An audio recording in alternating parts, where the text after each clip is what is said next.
찬양 감사합니다. 지금 우리 글로리아 찬양단이 세 번째인가요? 두 번째인가? 저 너무 감사하고 또 저도 찬양을 하면서 교회 생활을 시작했던 터라 찬양에 대한 은혜가 있어요. 뒤에서 베이스를 했는데 목이 쉬었네요. 글쎄요. 제가 하면서 어쨌든 하나님께 영광을 드립니다. 말씀 보도록 하겠습니다. 시편 63편입니다. 시편 63편 말씀.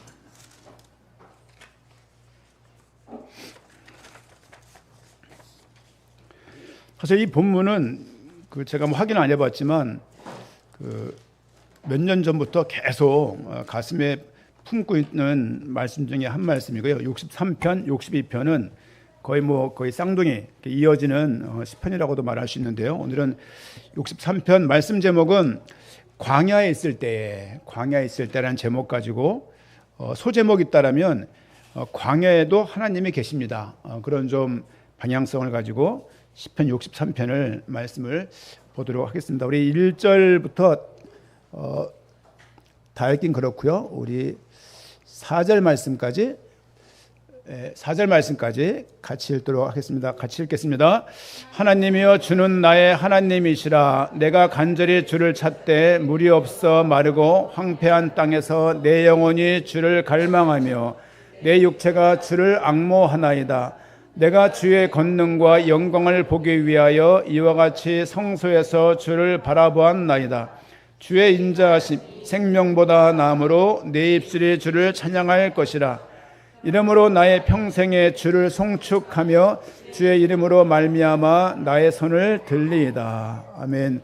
아마 이 본문을 가지고 제가 언뜻 검색해 보니까 관련된 찬양들이 한 5-6개가 돼요. 그래서 이거를 독창하고 시작할까 하다가 아닌 것 같아서 그냥 말았습니다. 우리 1절 말씀 보니까 하나님이여 주는 나의 하나님이시라. 내가 간절히 주를 찾되 물이 없어 마르고 황폐한 땅에서 내 영혼이 주를 갈망하며 육체가 주를 앙모하나이다. 이 말씀은 제가 계속 암송하고 또 가슴에 담아놓은 말씀입니다. 이 뭐든지 시편은 시를 지은 이유가 있어요. 제가 몇 년 전에 좀 됐죠. 우리 주설 집사하고 우리 류호연이라는 형제하고 3명이서 중국을 간 적이 있습니다. 중국에 가니까 윤동주가 나온 학교가 있는 거예요. 근무했던. 그리고 윤동주의 생가가 이렇게 있는 거예요. 생가에 가니까 한옥집인데 이렇게 나무 십자가가 높이 이렇게 걸려 있는 거예요. 너무 추운 겨울이었기 때문에 바닥이 온통 얼음인 거죠. 그래서 조심스럽게 3명이 이제 썰매 타듯 내려가 갖고 그곳에 서서 앞에 써 있는 서시하고 십자가라는 시가 딱 붙어 있는 거예요. 그걸 이렇게 서로 3명이서 이제 이렇게 낭독하는데 가슴이 울컥울컥 하더라고요. 이제 또 거기에는 두만강인가요? 압록강인가요? 강이 이렇게 있어서 건너다 보니까 말이 강이지 안양천보다 못해요. 홍제천 정도? 그 정도가 강이라고 불러요, 그거를. 그래서 또 이렇게 그 건너편에 북한이니까 또 이렇게 달구지를 끌고 가는 북한 사람이 있길래 그랬다가 경비한테 욕을 먹었는데 어쨌든 그렇게 하면서 봤던 부분들. 그러니까 뭘 말씀드리고 싶은 거냐면 광야에 있을 때 생각을 해보시는 거죠. 지금 시편 63편 1절 말씀 보니까 다윗의 시 유다 광야에 있을 때, 이게 보통 그 시의 배경이거나 시의 어떤 성격입니다. 다윗이 유다 광야에 있을 때 지은 시구나, 이렇게 알 수 있습니다. 우리 광야 사진 하나 제가 준비했는데요. 사진을 좀 보면 이게 광야입니다. 광야. 여기에 혼자 있는 거예요. 왜 저기에 갔으며 저기서 어떻게 생활을 했지? 다윗은 위험을 한 3번을 크게 어려움을 겪어요. 첫 번째는 장인어른한테 쫓겨다닐 때. 두 번째는 첫째 아들이 다윗의 자녀가 20명이 넘어요. 20명이 넘으면 얼마나 많은 갈등이 있겠냔 말이에요. 거기다가 아버지가 왕이니까 또 엄마가 다 다르잖아요. 어떤 일이 벌어지겠습니까? 다행히도 도운다운 예를 들면 그 엄마가 하나라서 망정이지. 예를 들면 도훈이 엄마가 A고 대현이 엄마가 B고 단이 엄마가 C였으면 애들 간에 뭐 형제가 있겠습니까? 어쨌든 뭐 지금 현대 시대에 그렇게 많지만 그런 상황인 거죠. 20명의 왕 중에 첫째가 암논이라는 사람이었어요. 남자 아들입니다. 그 암논이 압살롬의 누나 다말을 이렇게 강간하는 거죠. 그래서 압살롬이 그 암논을 죽이게 돼요. 이런 가족의 비극이 있는 거죠. 그러다 보니까 압살롬이 죽인 다음에 3년간을 도망가 있습니다. 도망가 있다가 다시 복귀한 이후에 아버지 다윗을 못 본 채 2년을 지내요. 그러면서 압살롬이 그 권례에 있으면서 자기 측근들을 모으기 시작하는 거예요. 3년 동안 4년 동안 친절을 베풀어서 사람들을 많이, 이게 사무엘하 13장부터 18장까지 쫙 나와 있어요.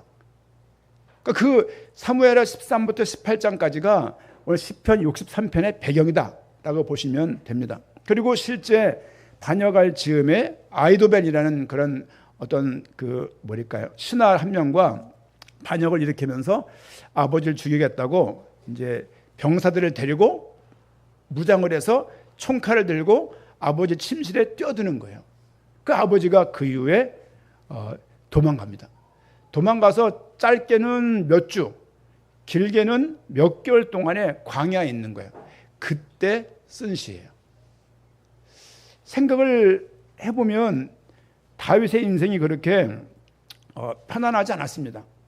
우리는 살아가면서 우리 개인이 광야의 선과 같은 그런 느낌을 받을 때가 종종 있어요. 제가 몇 년 전에 우울증 있다고 말씀드렸죠. 약도 못 먹었고 우울증인지 몰랐어요. 모르고 그냥 힘든 거야.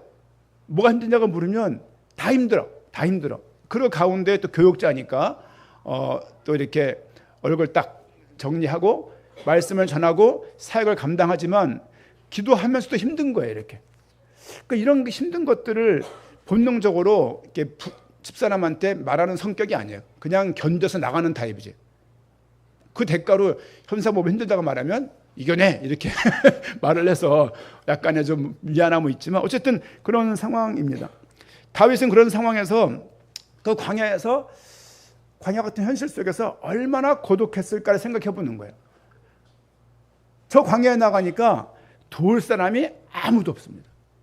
여러분 혹시 도울 사람이 남편도 있고 애도 있고 아내도 있고 다 있는데 친구도 있고 직장도 있고 교회도 있고 다 있는데 외로워봤다 그런 분들이 있을 겁니다.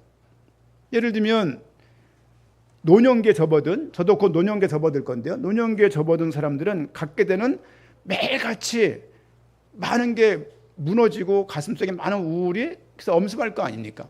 그렇죠? 육신적인 연약함 때문에. 또 들어보니까 우리 김일수 장로님 넘어지셔서 다치셨다 그러는데 또 어저께 박민영 집사님인가? 양팔 자르다가 소를 자르려다 말았던 그런 여기 들리고서 가슴이 쿵쿵하는 거야. 양파 그냥 다진 거 파는 데 없나 할 정도로. 어쨌든 반갑습니다. 우리 유승호 권사님 아들님 오셨네요. 우리 하밀과 형제가 또 와주셨는데 감사합니다. 어쨌든 그런 광야 같은 생을 만날 때가 있는 것 같아요. 그런 이유로 교회를 떠나기도 하고 그런저런 이유로 가정을 떠나기도 하고 아니면 어떤 사람한테는 가정이 광야 같죠. 생각을 해보게 되면 사랑이 뿜뿜 넘치는 가정이 아니라 그냥 어금니를 딱 깨물게 되는 그런 경험이 있을 수도 있습니다. 광야 같은 현실을 우리에게는 없는가 한번 생각을 해보는 거죠. 예를 들면 청년들은 미래에 대한 불안이 있잖아요. 청년들만 있겠습니까? 우리 모두에게 미래에 대한 불안이 있잖아요. 그렇죠? 제가 얼마 전에 어느 목사님 만나서 연금에 대해서 국민연금 설명을 들은 거 저는 생각도 안 하고 연금을 생각도 안 하고 사는 사람이에요. 그냥 복음 때문에 살다 보니까 생각도 못 해봤어요. 예전에 보니까 학교에서 국민연금을 사학연금 했으니까 물론 그걸 다 못 채우고 나왔지만 이런저런 이유로 국민연금도 그때 다 정산을 했었거든요. 내게 연금이 없구나 생각을 해보니까 암담한 거야 이것도.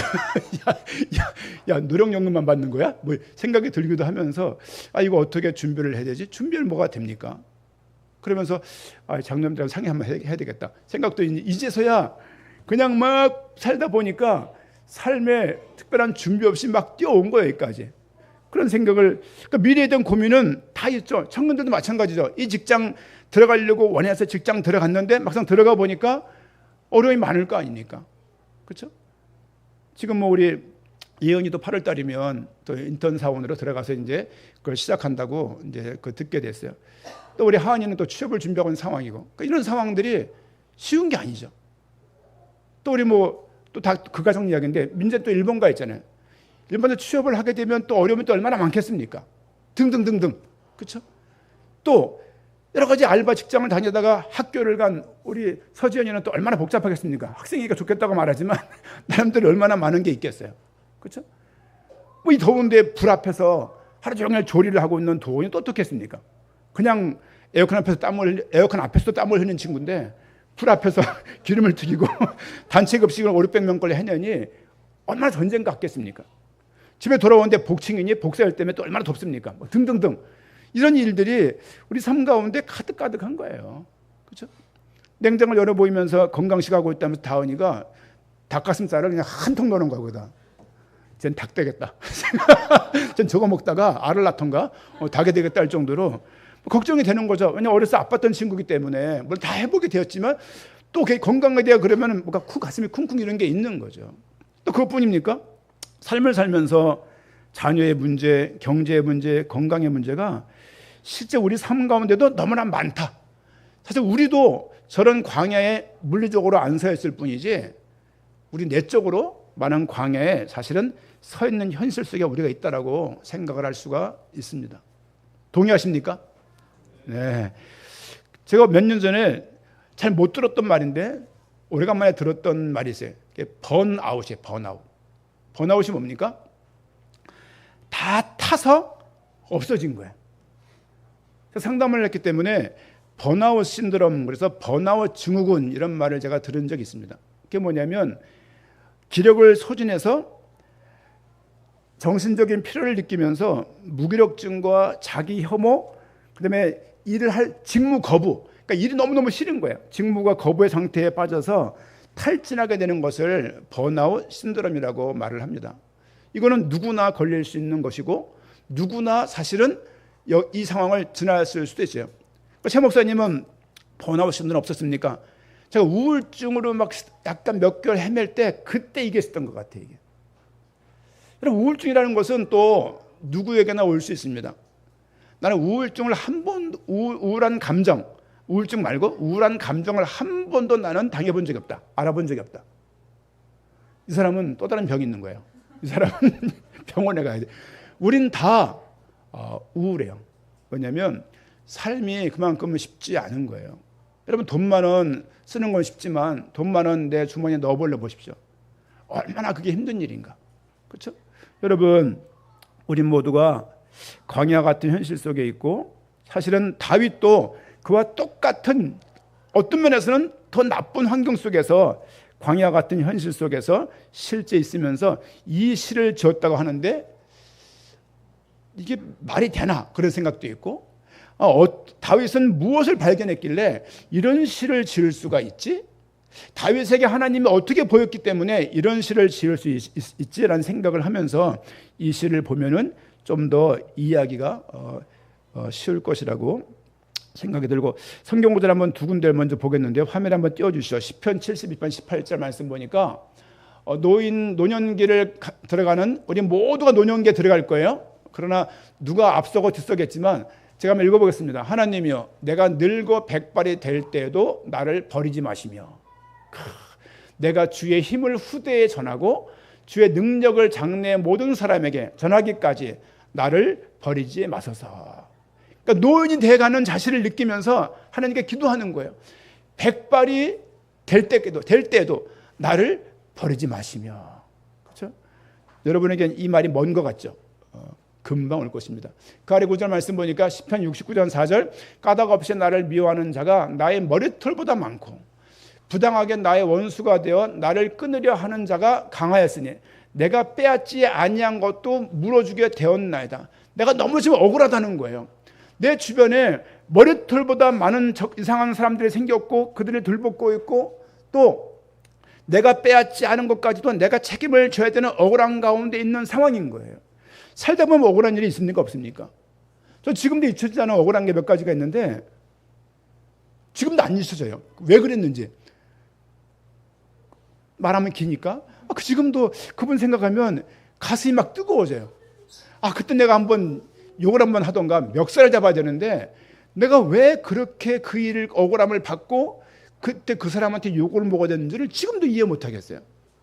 제가 그렇게 그런 눈치 없는 사람은 아닌데 지금도 잘 모르겠어요. 그분이 딸이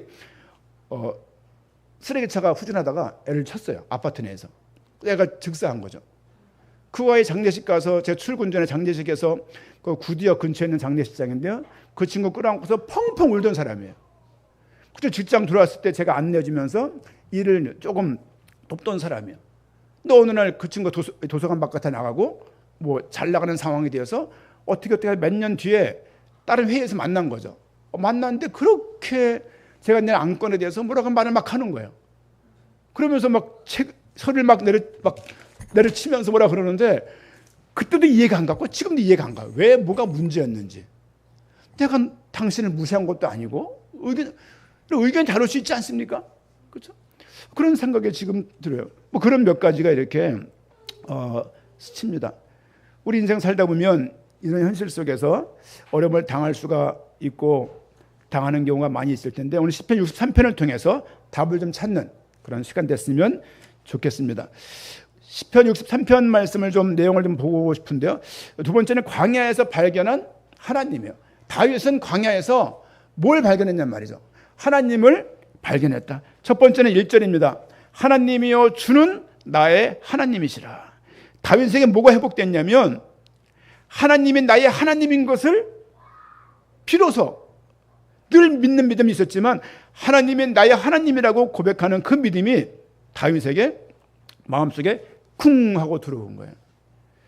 광야는 고립과 결핍, 외로움의 상징입니다.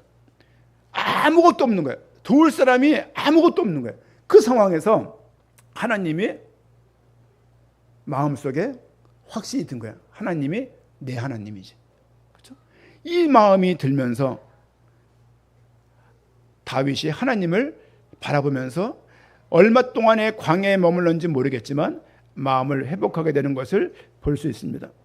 그 뒷구절 보니까 내가 간절히 주를 찾되 물이 없어 마르고 황폐한 땅에서 내 영혼이 주를 갈망하며 내 육체가 주를 앙모하나이다. 주를 찾는 거예요. 주를 찾지만 주님께서 느껴지지 않고 보여지지 않고 계신지를 모르는 상황이 있다가 어느 상황인지 모르겠지만 하나님이 내 하나님이라는 것이 생각이 들면서 비로소 그때 입을 열어서 기도하고 하나님께 나아가기 시작하는 것을 볼 수 있습니다. 내 영혼이 주를 갈망하며 내 육체가 주를 찾습니다. 여러분, 교회 나온다고 외로움이나 고독함이나 우울증이 감해지거나 그것이 막아지는 게 아니라 신앙은 부족을 소유한 사람들의 생활이 아니에요. 부족은요. 부족을 한번 지내본 적 있으십니까? 학교에 있을 때 어떤 분이 젊은 교수님인데 책을 빌리러 왔어요.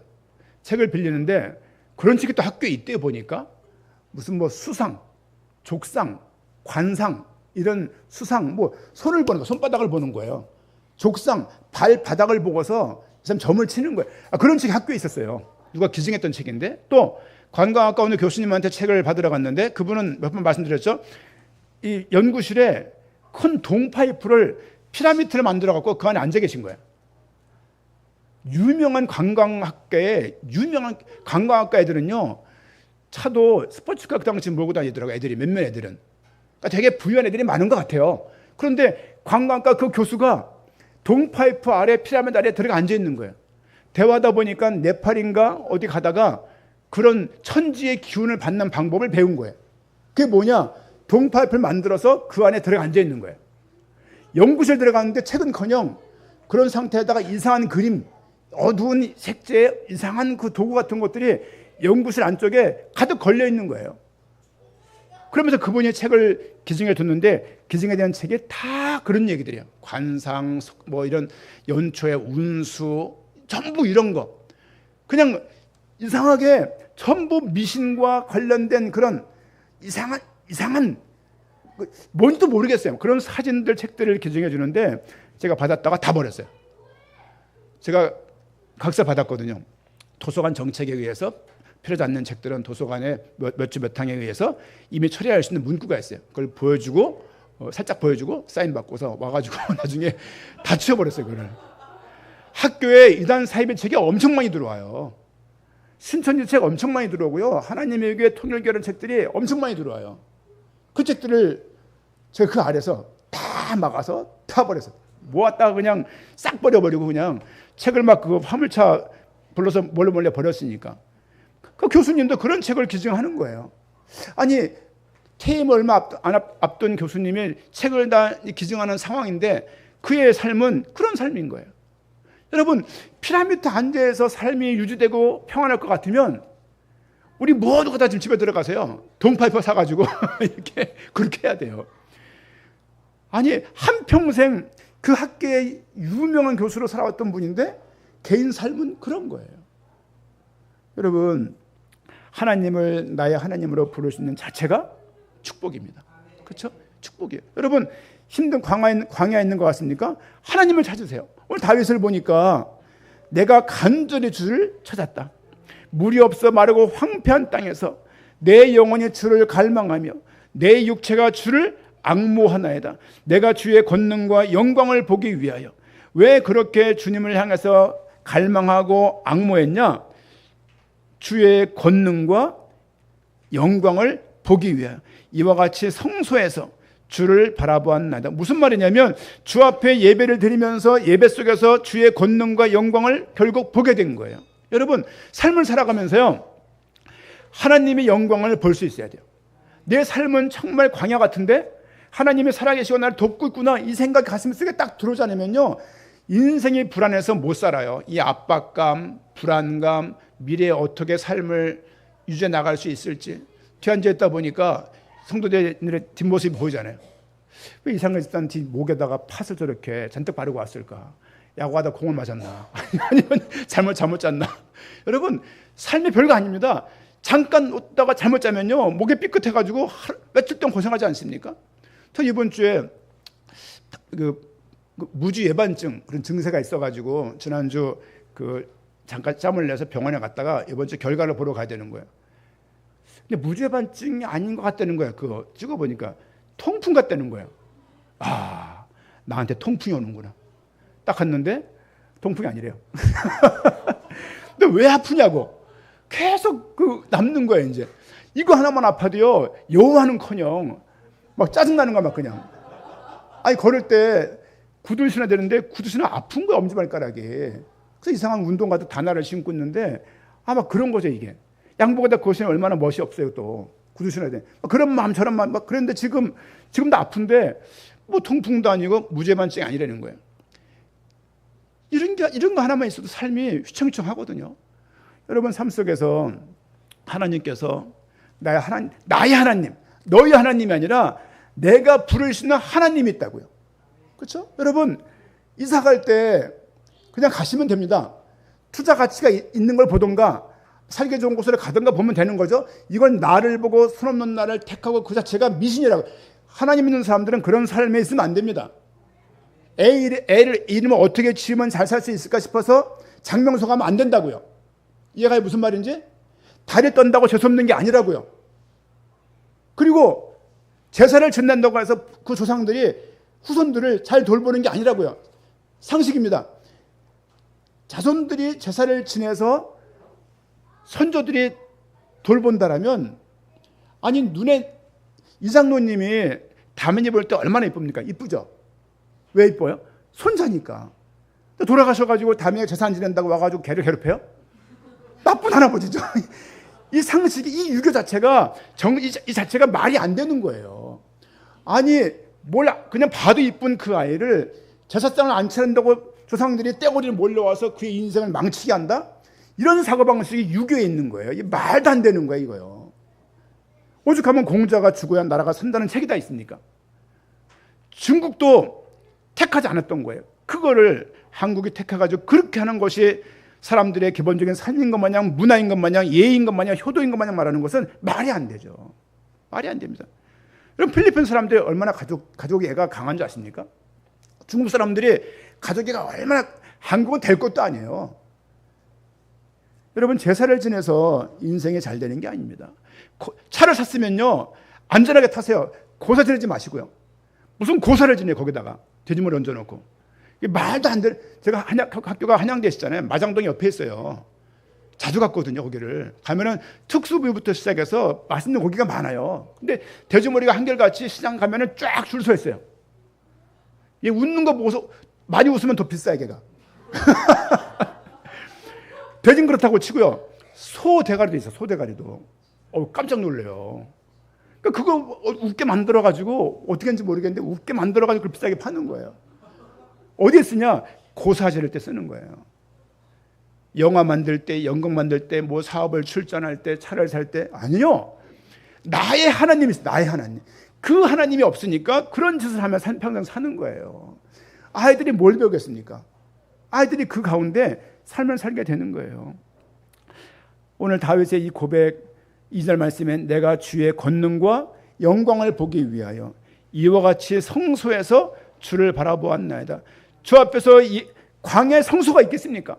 광야에서 주 앞에 예배드리고자 마음을 먹고 자리를 만들고 주님께 예배드리는 거예요. 그러니까 아무것도 없는 그 상황에서 하나님의 영광과 그 충만함에 가슴속에 은혜가 고이는 거예요. 이렇게. 여러분, 친구들을 많이 만난다고 외로운 게 없는 게 아닙니다. 그렇죠? 하나님의 그 마음에 충만감과 은혜를 주셔야 돼요. 여러분들이 이 부분들에 대해서 경험이 없거나 이 부분들을 사모하지 않는다라면 한평생 막 이 사람 만나느라고 막 헉헉거리면서 그 똥마려운 개 마냥 막 다니는 거예요. 여러분, 여행 막 다니는 분들도 많습니다. 좋습니다. 막 다닌다고 그 허무함과 그 마음의 그 헛헛함을 해결할 수 있냐고요. 결국은 없어요. 저도 여행을 좋아합니다. 많이 못 가지만 여행 많이 다니십시오. 더 중요한 것은 뭐냐면 그것을 통해서 마음의 진정한 충만을 채울 수 없다는 거예요. 중요한 것은 하나님이 내 안에 주인으로 딱 자리 잡고 있고 그 하나님 바라볼 수 있는 그 영혼이야말로 하나님 앞에서 사슴이 물을 찾다가 물을 만난 것 마냥 참 감사함과 충만함이 그에게 우리에게 있을 것입니다. 어떻게 주를 찾을 수 있냐? 예배 속에서 주를 향해서 찾는 거예요. 여러분, 예배는 말씀 듣는 것을 퉁칠 수 있는 게 아닙니다. 온 시간 자체가 하나님께 내 마음을 드리는 거예요. 이렇게 하나님을 향하여서, 그렇죠? 모든 시간, 헌금 시간, 찬양 시간, 특송 시간, 말씀 시간, 모든 시간을 통해서 하나님께 나아가는 중심을 가지고 가면서 하나님의 인도하심과 함께하심을 맛보는 것이 예배라고 말할 수 있습니다. 3절 말씀 보니까 주의 인자하심이 생명보다 나음으로 내 입술이 주를 찬양할 것이라. 주의 인자하심이 주의 인자하심이 헤세드라는 히브리어입니다. 무슨 말이냐면 주의 친절하심, 주의 변치 않고 꾸준하신 그 사랑, 그렇죠? 그 부분들이 헤세드 인자하심이라고 말할 수 있습니다. 생각을 잘해 보십시오. 끊이지 않는 사랑이 하나님이 이 상황에도 함께하고 계신다는 것이 가슴속에 충만함으로 다가오는 거예요. 저 군에 갔을 때 오래된 이야기인데요, 남아있어요. 집이 참 싫었거든요. 근데 군대 가니까 집을 피한 거 아닙니까? 근데 군대 가니까 그렇게 집이 그리운 거예요. 그 당시 뭐 편지를 쓸 수가 뭐 이런 카톡 같은 게 없잖아요. 그러니까 편지를 이제 현사모한테 한 장 쓰고, 현사모가 나중에 또 이렇게 뭐 선배님 하면서 날라오면 보기도 하고. 조은경 목사님은 저는 편지 주고받은 게 없는 것 같아요. 그러고 보니까. 좋나요? 그랬나?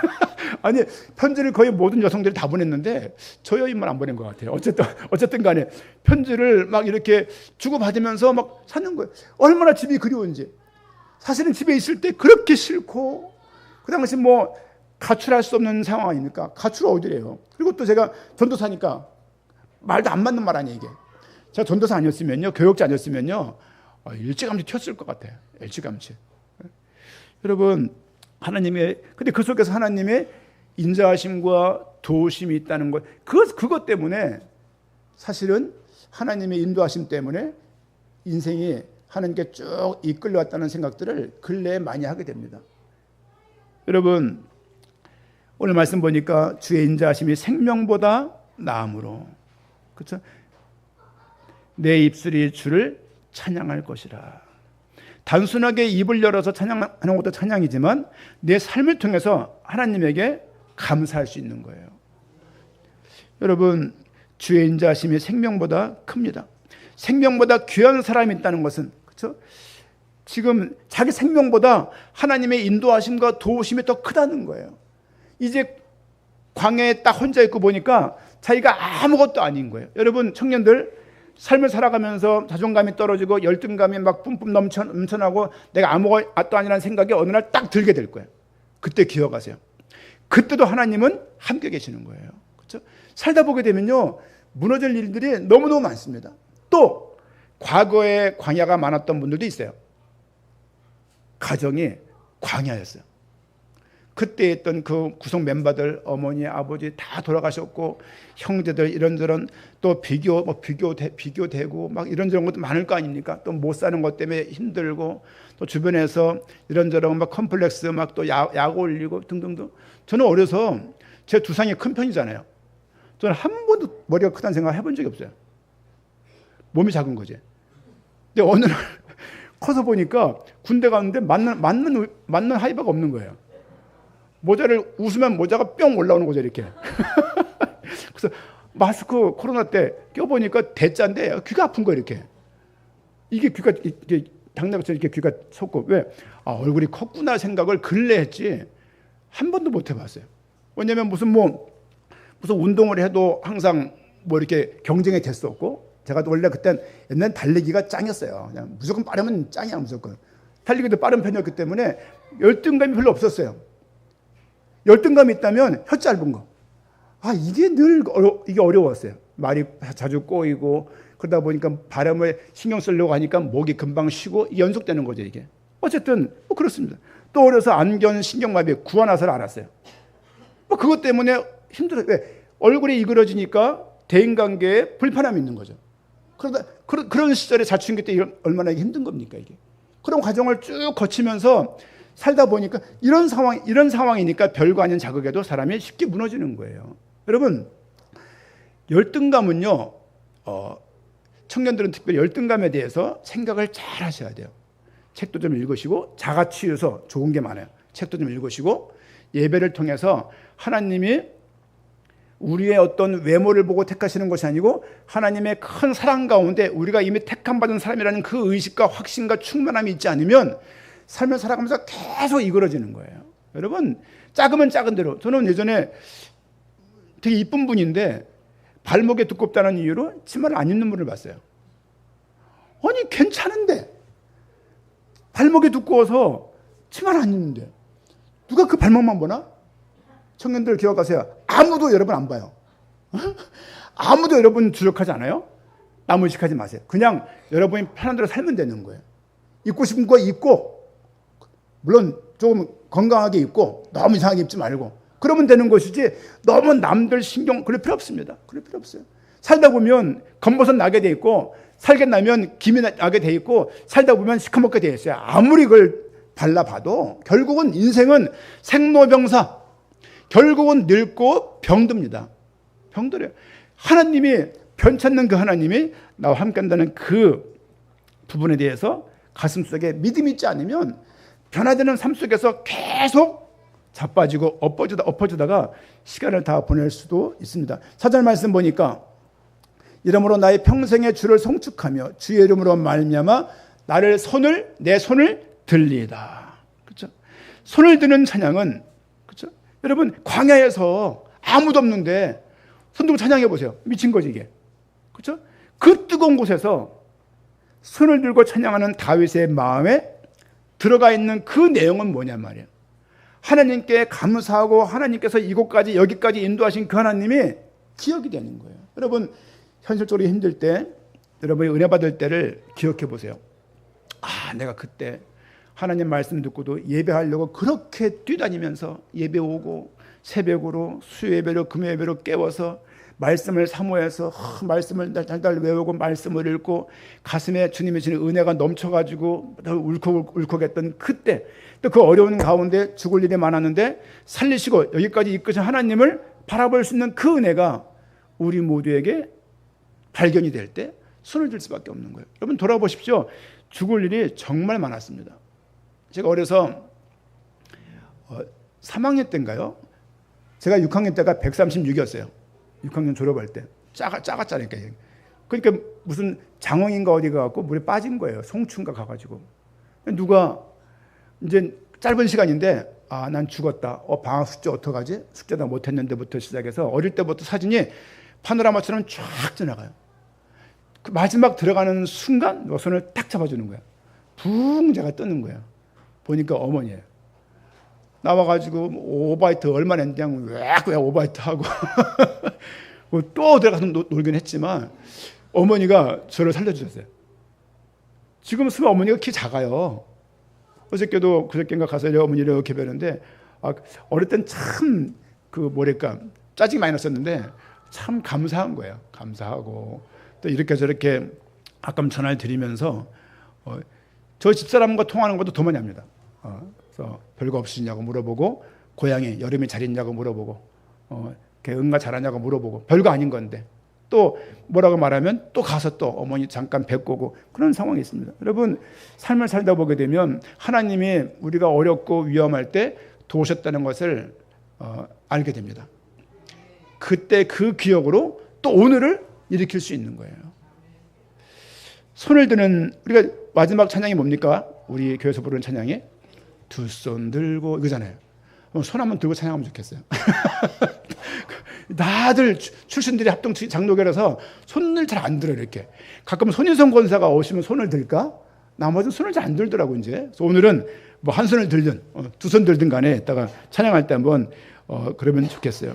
오늘 말씀 5절 말씀 보니까 골수와 기름진 것을 먹음과 같이 나의 영혼이 만족할 것이라. 나의 입이 기쁜 입술로 주를 찬송하되 내가 나의 침상에서 주를 기억하며 새벽에 주의 말씀을 작은 소리로 읊조릴 때에 하오리니. 무슨 말입니까? 새벽에도 잠을 못 잘 정도로 마음이 괴로운 상태였어요. 근데 그 새벽에도 주의 말씀을 읊조리면서 힘을 얻는 거예요. 여러분 주로 여러분들 그 통독을 새벽에 하지 않습니까? 말씀을 아닌가요? 새벽에 하나요? 주로 새벽에 하세요. 핸드폰을 보시면서 제일 좋은 건 성경을 보면서 하는 것이고 귀로 들으면서, 아니면 그냥 귀로 듣는 것보다 말씀을 좀 보고 하세요. 그러면 말씀이 은혜가 돼요. 첫 시간에 아무것도 안 들어간 그 상태, 한 말도 안 한 그 상태에서 그 머리에 마음에 말씀을 채우는 거예요. 그 말씀 듣고 새벽부터 시작하거든요. 여러분 첫 시간들을 말씀을 통해서, 지금 다윗이 잠을 잘 수가 없는 거예요. 그런 상황에서 하나님의 살아계심을, 주 앞에 예배할 때 하나님의 살아계심과 함께 하심을 발견했다고 하는 것이 다윗의 오늘 고백입니다. 여러분 다윗만 이런 삶을 살게 되는 것이 아니라 하나님의 임재가 우리 내면에 항상 거하시는 거예요. 하나님의 임재가 우리 안에 항상 거하시는 거예요.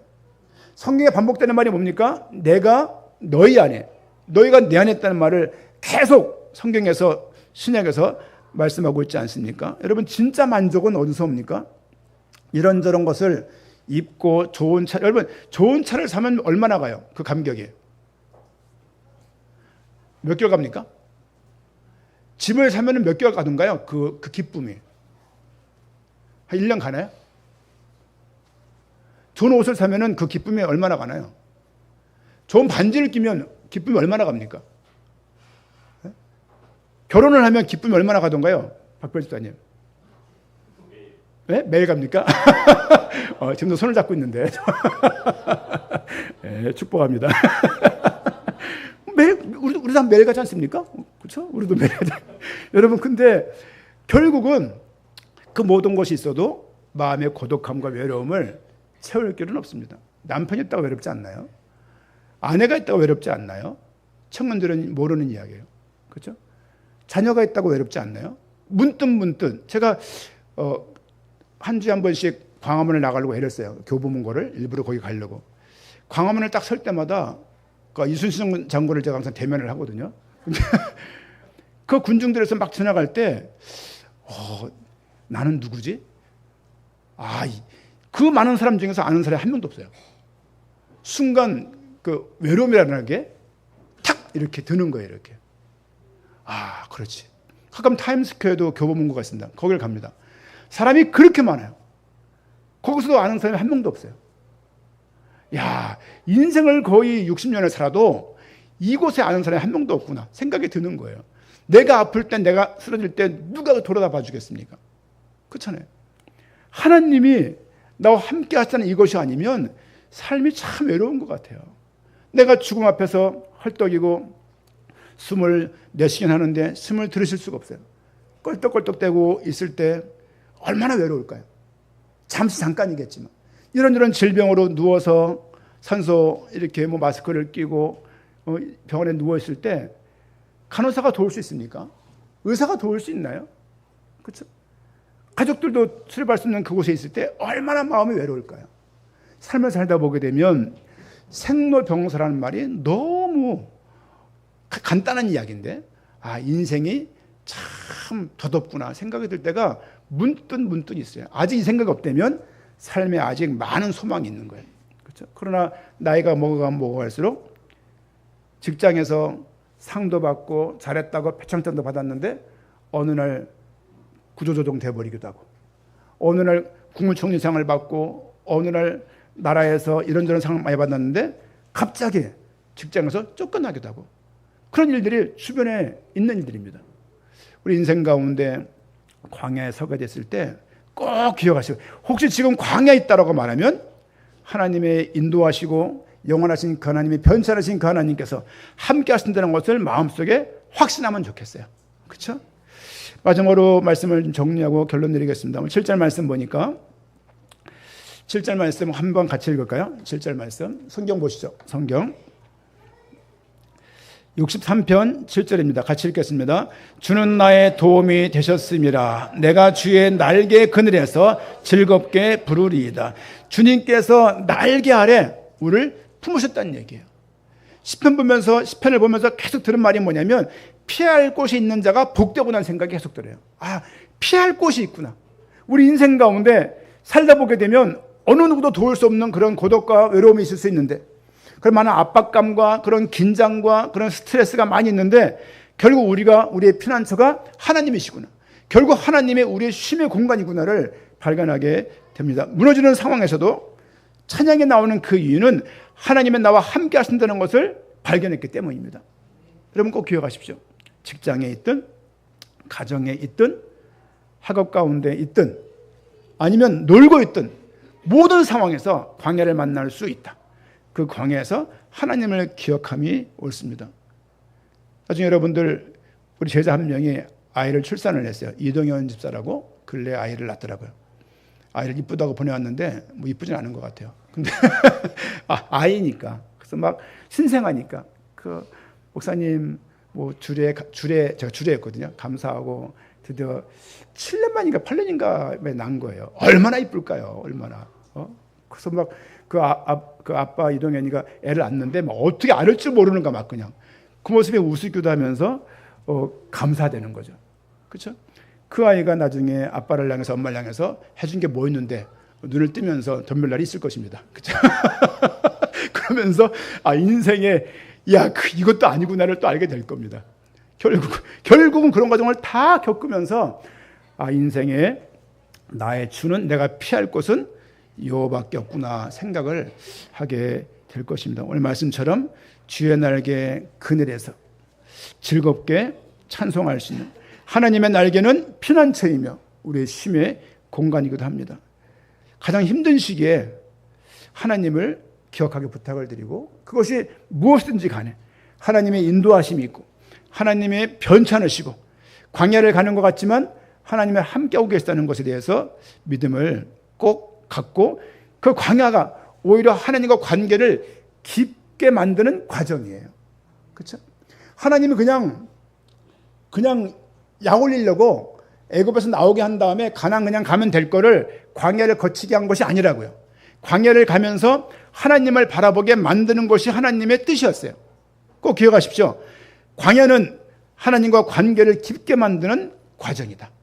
그걸 아시고 과정을 지나고 있는 분들은, 광야를 지나고 있는 분들은 하나님을 찾으시고 주 앞에 예배하면서 주를 앙모하면서 주의 권능과 영광을 보면서 우리가 주의 품 안에 날개를 있음을 기억하고 늘 승리하고 무너지지 말고 하나님 말씀 가운데 영광 드릴 수 있는 한 주간 되기를 축원드립니다. 아멘. 기도하겠습니다. 하나님 감사합니다.